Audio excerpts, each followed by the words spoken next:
All right, here we have number 6. You're going to refer to the box and whisker graph below that shows how much time was spent per night on homework for a sophomore class at a certain high school during September. What percentage of the sophomore spends more than 60 minutes on homework per night? Let's take a look at that 60 here. This is 60. This is going to be above it. And right here, this is going to contain 25% because each section of the box and whisker is 25%. What is the range of the time that the middle 50% of the sophomore spends on homework per night? This is the 25%. This is the 25%. This 50% is referred to this box.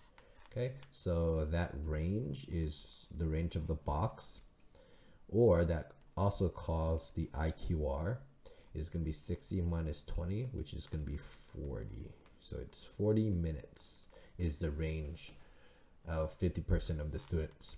How many sophomores does not do homework? So this person right here does 0 minutes. So at least one of them. Okay.